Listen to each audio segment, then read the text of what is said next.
Yeah. You know I had to tap in one time. What's happening? This your boy. Man, I heard something this morning, and I had to chime in on this one. It was a DJ, not gonna say his name, and he was talking about some of the old school rappers, talking about how they made contributions to the foundation of hip-hop, but they don't really have a right to say nothing because they looking dusty, and you know, I guess he was insinuating that they ain't got no paper. You feel me? Hey, it is what it is. A lot of the rappers and musicians from the early days, they was at the foundation, the forefront. So these big contracts you see today, they weren't being paid out back then. People didn't even respect the culture. They didn't even understand what it was. Even a lot of black people wasn't respecting the culture, especially the older folk. So how somebody younger, much younger, who wasn't there from the beginning, gonna try to hate on the old school rappers once again? And I'm pretty sure it wasn't a foundational brother. You know what I mean? Pretty sure it probably came from another place. You know, black Bud wasn't raised in America as we know it. You know, niggas in the hood. You know, our families came from down south, from the United States. You feel me? You see where I'm going, right? So a lot of cats come up, they get their money on, they get inside of our culture, and then they disrespect the culture. Because now, they got somewhere else to go with this. See, they could take it back to their country that they rep. But those of us that was raised in the United States, that was cut off from our motherland, we don't have that. All we got is the United States. So we not gonna let nobody take that, man. We created hip hop, we know that. There were a lot of other people that had influences and that came in as it got more and more famous, as it became the thing to do, because you know we are the trendsetters of the world. But people get in the game and then they make money and then they want to disrespect the game, the foundation, then take it back and hate on the ones that created it. So I heard brother LL say some things about this, and I'm feeling what he said. So I'm gonna let you hear it. And if you like the video, don't forget to like, share, subscribe. One love. Yeah, boy. So, you guys might want to record this. Make sure you're recording this or screen recording it or something so that you guys get it. I don't go live a lot. I haven't really been going live since, the pandemic, but this is something that came to my attention. It came to my attention that a DJ, and I'm not going to say any names because I don't think it's necessary. A DJ basically said that, a lot of the pioneers in hip hop are, they're dusty, or how can they be the person that, invented hip hop if, they don't have a lot of money. Or if they don't look or represent like they have a lot of dough, right? Let me explain something to you and say this for you guys. Don't confuse someone's ability to develop a business model.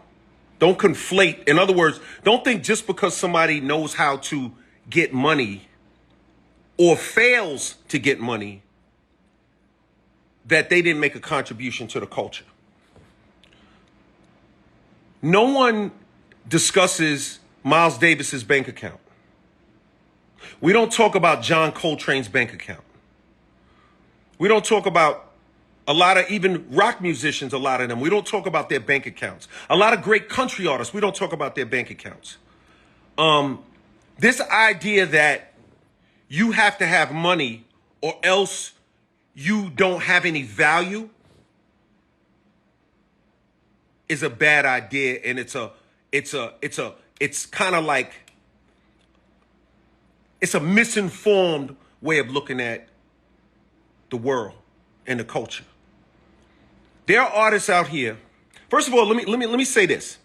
First of all, like, let's talk about like young artists, right? Who I love. I love the young artists. Let's be clear. I'm very much a guy who embraces the young artists. I believe in every generation. I believe in you. I care about you. Let me say this to you though. Today, you could come up with your 5-year plan, your 10-year plan, your 20-year plan. You can go find a manager. You can find an accountant. You could find somebody that means something to you, to help you. You could find a team to help your career go to the next level. When hip hop first started, there were no managers. There were no accountants that believed in it. Record companies didn't even believe in it. Nobody believed in it. How can you make a 5-year plan or a 10-year plan on something that doesn't even exist yet, that people have never even heard of? So just because a couple of these guys and girls and people out here made songs and made music and made contributions to this culture, or even dancers danced and made these contributions go, just because they didn't get rich, just because they weren't able to pile up millions or billions of dollars, does not mean that they didn't make a contribution to this culture. That does not mean that they didn't do something. They created an industry that we all ate off of. They created an industry that you eat off of. When you go out there and you go monetize your brand, when you go get your whatever and do what you got to do to build your career, when you go out there and negotiate your deals and negotiate your checks and talk tough, guess what? That money, that bread, that food that you eating was created by those same people that you disrespecting. That industry was created by them same people that you call in, foul words, foul language. The people that you're referring to. So my thing is this. It's always good. It's always good to get money. It's always important. It's important. It's important to get money. I agree. I'm all about getting paper. I've been talking about it my whole career. But don't ever, ever, ever confuse being rich with making a contribution to our culture. Don't ever play yourself like that again. Because trust me, you playing yourself. Because without these dudes and these girls who started this hip hop culture, a lot of the guys that's out there talking tough, you wouldn't even have a career. We'd be on the corner with a beer talking about what's the next move we gonna make. So I would say, approach this game with humility and be glad and be thankful that these pioneers, slave mentality. Be glad that these pioneers help create this culture. And let's show them love. Let's elevate them. Let's celebrate them. That's why I started Rock the Bells. That's why I started this movement. So I wouldn't have to listen to foolish rhetoric about people that changed the world. These people changed the entire world. The whole planet runs on hip hop culture right now. The whole planet, every commercial, everything you could think of is all about hip hop. And there are people out there that started this thing, and I think that they deserve to be honored and respected. I'm gonna leave it right there. I'm not gonna say no names. I'm not gonna say nothing foul. I'm not gonna go at nobody's character. I'm just gonna say,